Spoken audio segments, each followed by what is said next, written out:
All right, welcome back. After Hours, Travis Gibbs, Jordan Lass here. I'm not going to say Victory Friday. I just said it, but I'm never going to Victory Monday, Victory Friday. I'm never going to be that guy. I'm happy the Lions won. It's the day after a Lions win. So I'm happy they won. They beat the Cowboys last night 44-30. I think last night, Jordan, two quick things. My initial thoughts. Last night proved the Lions are a flawed team, but I think last night was also a realization that they're still a pretty good team in the same breath, if that makes sense. Flawed team, but still a pretty good team. A team that, honestly, if they get in the playoffs, they can beat anybody just because of how their offense plays. And the defense seems to play well when it needs to. I mean, think about it. You force 3 field goals in the first half. If one of those are a touchdown, we're having a much different conversation. Yeah. So the fact that you were able to slow them down, put up some points of your own, I think the most important parts of that game were like that middle four, the 2 going into half and the 2 coming out of half. That's what really swung the game. Yes. Um, Yes. I was encouraged by the offensive line. Tristan Colin had a really nice block on a touchdown. And, Look much improved, but I think with the thing with Colin, you're going to see up and down. It's the reason why he's been on so many teams. the addition of Miles Frazier, and I know he committed a couple penalties, a couple false starts. He looked pretty decent for a rookie playing in his first game. Running between the tackles all of a sudden opened up. Yeah, I mean, I know. I honestly, I mean, I know he was a 5th round pick. He hasn't played it all this year because he's been dealing with an injury, I think, from last year when he was still at LSU. Mm-hmm. But it kind of just goes to show that depth matters. And I think Brad Holmes, that should be an eye opener for the rest of the team. Something you need to work on in the yes. offseason. I think if their offensive line can be serviceable like it was last night, if their defense can be opportunistic going forward, I think this team could run the table. I think they could win their final 4 games. There's no saying they can't make some noise in the playoff. Am I ready to say they're going to make a Super Bowl? No. I need to see how they play against the Rams. Absolutely. And really, I forgot about this. The biggest takeaway from last night's game for me, watching this team all year, Dan Campbell finally didn't get in his own way. Yeah. There were no boneheaded 4th down calls, and there were opportunities. There was one. There was that 4th and 5. I thought for sure he's going for it, and he kicked the field goal. It got blocked. It doesn't always work out, but it showed a little bit of a, hey, maybe let's not be hyper aggressive. We could be up 14 if we make this. That's 2 scores. Again, it didn't work out. It didn't matter. But here's the other thing though. I'm not going to give him too much credit because there wasn't a whole lot of like, should we go for it? Should we not? It was a lot of 4th and long. There was one other scenario in the game where I thought I was like hanging on for dear life, like I was on a roller coaster. Remember the play in the first half? It was 3rd and 2. Dallas jumped off sides. Refs didn't call it. Yeah. And they were right around their own 40-yard line. I'm like, they're going to go for it here and not get it and give Dallas a short field. Because I thought Campbell's going to be pissed that they didn't call the penalty and, try and be macho man. We can get 2 yards on the ground. But no, they punted it away. They played it smart. And last night, I know it was Dallas and their season's basically done now, but Dallas was the hottest team in football for the past month. Well, and you have to think about what they added on the defensive line. I know they got rid of Micah Parsons, but if you look at their numbers, and PPF is flawed, but like they were first in like defense, run defense. Quentin Williams is a good ad. Since the deadline, Kenny Clark was a good ad. Yes. They've got a lot of good young players playing well. Logan Wilson, the linebacker from Cincinnati. Yeah, they can get after the quarterback, and your team did a fairly good job of, not keeping Goff clean because he got hit a few times, but enough to where you could win the game. And going into it, I thought the Lions were going to lose because if you thought more about it, it was like they had the revenge game last year. They put belt to ass after the whole eligibility thing the year before. Yeah. That was perfect fuel for Dallas to be like, we're going to take a belt to your ass and give you revenge. Yeah. Because I wanted to use the excuse of Dan Campbell in this franchise don't lose back-to-back games. But there were so many things that pointed to Dallas winning, and yet back against the wall. It was a must-win. I don't care what anybody says. No, it was You playoff lose that game game last and night. it's over. Yeah, that was a playoff And Dallas game. was playing in playoff mode for the last 3 or 4 weeks. Yeah. And we're playing really well. So there is hope from this game. I got to see how it looks against the Rams. You're getting Mahogany back. You're going to get some others back. Kirby Joseph, fingers crossed. I don't think he's coming back, brother. I question whether or not you're going to have to void that contract because of medical. Because here's the thing. What's going on with that knee, it doesn't sound like it's fixable. He's just going to have to play through pain. And if you look at the footage from practice, they said he looked good in reps. After every rep, he limped back to the sideline. We're in big trouble with Kirby. I don't know if you know this, but it doesn't look good, brother. And he just signed a fat contract. Good thing we paid him, right? Right. But again, you can, if it is a medical thing and he's hampered and he just can't continue, you're going to find a way to void the contract. Yeah, absolutely. But I'm not convinced that he's going to be able to overcome this. I mean, did you see the post? Yeah. God help me. Yeah. Dude, that's not a posting of somebody that has an iffy injury. That's a major injury. No, I think God help me on a daily basis. Oh, me too. But I don't post it. Yeah. Well, for other reasons too. I mean, you got a newborn. I understand how that goes. I'm about a year and a half ahead of you. Yeah. God help us both. I just don't post it. But no. But the cryptic shit annoys the shit out of me. Absolutely. Kirby Joseph, though, maybe we'll see him back at some point. Who knows? Brian Branch goes down last night. They ended up having to cart him off with, I think, an ankle injury or an Achilles injury. I don't know. Do we have any corners coming back? Or did Reed already come back? Reed's back. He had he got bullied last night, but had the interception at the end. Amik Robinson, he can't make a tackle in the open field to save his life. No, Amik Robertson's a really good nickel corner, but he's not a starting corner, if that makes sense. No. He's a good depth piece. I mean, he's the reason you picked the ball off to start the second half. Yeah, for sure. No, like he's a dog. He's gonna play hard. But dude, in the open field, yikes. I mean, at a certain point, especially at the pro level, talent does matter, and he's just not as talented as some of the premier corners in the NFL. I like that he plays for the Lions, but DJ Reed's back. It's going to take him some time to get back into game form. It takes a few weeks. You can return from an injury all you want, but it still takes a few more weeks. But yeah, you're potentially going into the back end of your season without the back end of your secondary. No Brian Branch. I'm going to say this, and I don't want to sound like a dick, but because I never want to see somebody get hurt. But Brian Branch has played like miserable, piss poor for the past month. He got burned again last night. Well, whether it's been stupid penalties, giving up on plays, giving up on a play which led to a touchdown on a pivotal fourth down play, and then last night blown coverage. Dallas scores really quickly to get right back into the game after it looked like the Lions might pull away. So yeah, Guess who's not getting an extension? No, Ryan Branch. Absolutely, he's too much of a liability. I'm more concerned that he's going to punch somebody post game or during the game than make a game winning play. Can we talk about somebody else? Yeah. Where is Aiden Hutchinson, brother? Did we watch the same game last night? Because my impression was he did nothing. He had 3 really good reps. Outside of that, he was a ghost again.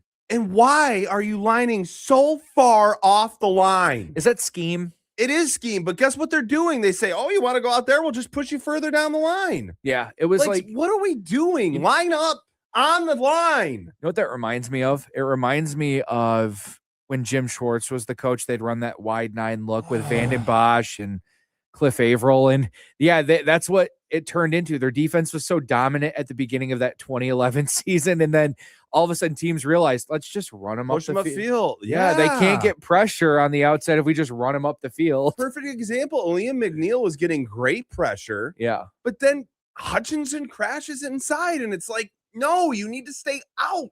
Yeah. So it's like the opposite of like when he's lining up, and you just can't crash like that. You got to keep your assignment. Even my wife said last night at one point, she'll passively watch football while I'm watching it. And she looked up from her phone at one point. She goes, Hutchinson just looks tired. I go, because he's on the field the entire game. We talked about it the other day. He plays 95% of your defensive snaps. It's not right. So again, a win's a win. I'm never going to complain about a win, but like we've been talking about, clearly this it's a flawed team. They have flaws, but I think if you look at the entire NFC, everybody has flaws at this point. Yeah. I mean, the Rams just dropped a very winnable game to the Carolina Panthers. That's their next game on the schedule, the Lions. The Chicago Bears, who are ahead of them in the NFC North. I still don't buy the Bears for whatever reason. I know they're 9-3. This is the best season they've had in a long time. Ben Johnson seems to have things rolling there. I still don't buy it. I don't buy it. I don't know why. And then you look at Philly. We know Philly has some flaws. Forget about the South. Yeah, 110%. And then you look at the Seattle Seahawks. That's another team ahead of the Lions in the playoff graphic right now. Seattle, I mean, they have a stingy defense. They can run the ball, but I still question whether or not Sam Darnold can win a big game. So, and the Bears, they got the Packers Sunday. Packers. Afternoon. See, Packers are another team ahead of the Lions in the graphic right now for the playoffs. Well, and the Packers and the Bears are going to play twice in 3 weeks. So kill each other. They play this Sunday at 4:25 in Green Bay. Then Chicago plays the Browns at home. Then the Packers at home Sunday night or whatever day that is, the 20th. Yeah. And then they got the Niners and the Lions to close out the season. If there was a scenario where Bane could come walking out of the tunnel during that Bears and Packers game and blow up the field during the middle of it, like in the Batman movie where they blow up Heinz Field and they have all the Steelers players as actors doing it, that'd be perfect. Where they get stuck underground for the rest of the season. That's the perfect scenario for the Bears and Packers. Packers got Bears, Broncos, Bears, Ravens, Vikings. Okay. I mean, and even though the Packers have beat the Lions twice, like that is still a flawed team. They are. So for sure. I don't know. I still think, and if you look at the Lions schedule, Rams, Steelers, Vikings, Bears. If they can somehow go to LA and get a win next Sunday, you have to. I think it's another must win. Yeah, because then there's zero room for error in your final three. You know, which I think you'll beat the Steelers. I mean, God help us. Let's hope they beat the Vikings on Christmas. Yeah. Which, why are we playing games on Christmas? What are we doing? Isn't it on Netflix too? Yeah, it's just these additional games. It's like ice cream. Like when you're lactose intolerant or you've already had ice cream, it's like we're full, sir. Yes, we're full. yeah. No, here's more ice cream. Eat it. Right. Yeah. We don't want it. We're fire full. hose it. Stop. We're gonna fire hose it to you. Jeez. You know, remember when we were kids and like our uncles and like parents would, they would complain about like what was happening to sports, pro sports at that time. Now I feel like I'm that old man. We are those people now, you know? I mean, college sports is dreck right now. Oh, it's awful. It's awful. Speaking of which, before we get out of here, I don't know if you guys have been following the coaching carousel in college football this year, but Penn State, whoa, buddy. Weren't they the first team to fire their head coach? But here's the deal. James Franklin's agent reps most of the top coaches in college football. So they got blackballed? Guess who wasn't thrilled with the way that his client was fired from Penn State? Yeah. His agent. Yeah, right. So his agent muddied the waters. And rightfully so. Penn State's they don't know what they're doing. Case in point, they're zeroing in on Matt Campbell from Iowa State. Oh, boy, Matt Campbell. Good luck with that. He would have been a great hire 3 or 4 years ago. He stayed too long. He was such a hot name, like you just mentioned a few years ago. And he went to Iowa State, which, granted, Iowa State, it's a program with some limited resources. He could have left there after 2 or 3 years. His name was up again, and he stayed too long. He could have been gone. I mean, hell, I think he was rumored for the Michigan job like once. Mm-hmm. Yeah. I think State even. Yeah. Yeah, when Tucker took over, yeah, he was. Yeah, he was rumored for that job. Too long. You know, I don't want to insult Michigan State, but I mean, Matt Campbell going to Penn State is kind of like Pat Fitzgerald going to Michigan State. It's not a home run, but it's not a bad hire. I think it looks worse for Penn State because I think Pat's a better hire. Think so? I want to see what Campbell can do with more resources, but then again, you could say the same thing about Pat Fitzgerald. I want to see what he can do with more resources. Are you really going to get more resources at Penn State than Iowa State? I think so. Yeah, I think so. I think, yeah, they'll print money. I feel like it's been so long for Penn State. Like, how do you get there? I mean, what is the equation to get there? It's a slippery slope with college football because once you lose relevance, it's like I mean, they're you're becoming falling. Tennessee You or are, Michigan before they cheated. you know, the scene from Get Out where he's kind of falling into Yeah. like the Oh, I don't yeah. know what that I don't know what that is, but she Abyss. yeah, that's Virginia Tech. that's I mean, college football once you start to lose relevance, dude. yeah, Florida. If you fall into the abyss, man, yeah, Florida's It's a hard to come really out. good example. It's hard to come out. Florida's a great example. USC is a perfect example of Yeah. it too. I know they're finally kind of getting it back. No, that's a great example. Florida's a freaking great example of that. Because it's like you think about these teams, these programs, and it is how do you get back now? Because there's so many teams ahead of you. You know who's starting to slip down into the abyss? Is Michigan State. They better get this right, or they're going to be in that group with Virginia Tech, Florida, all those teams. Yeah. Yeah, no, I know. The cellar of the Big Ten isn't fun as a fan, let me tell you. No. It's made me tune out quite a bit over the past 3 years. And I don't like to do that because I like football, man. I want my teams to do well. The NCAA makes it extremely hard. Oh, yeah, yeah. I mean, it was way easier to support a bad product 15 to 20 years It's ago. NFL light. Yes. That's exactly. It's NFL on Saturday. Oh. I don't like it. I know we weren't going to do this, but I just want to bring this up really quick too. I don't know if the announcement came out. I'm not going to sit here and search while we're recording, but Michigan State, there was supposed to be a really big announcement today. I think with their Sparta initiative, the $1 billion goal that they were looking for. Yeah. They were holding a press conference this morning at Spartan Stadium. I think Acrisure was buying the naming rights to the stadium. Nope. No. Michigan State lands record $401 million from Greg and Dawn Williams. Who the hell is Greg and Dawn Williams? Let's take a look. So an alum of some sort. Anyway, it's the largest donation in school history. Perfect. Win some football games now. Yeah, I don't know who these people are. I don't even really care. They donated a lot of money. So cool. If you like rivalries, Michigan State hockey, Mun Ice Arena. This weekend. All right, tonight and tomorrow. Are they 1 and 2 in college hockey? 3. Okay. And then Western Michigan, if you like hockey, they're 7. Minnesota Duluth is 4. And you got 4 national titles between the two at Lawson Arena. Why don't they put these games on Big Ten Network? Or NCHC is like the SEC of hockey. Why do I have to stream NCHC TV? Right. We put it on a network.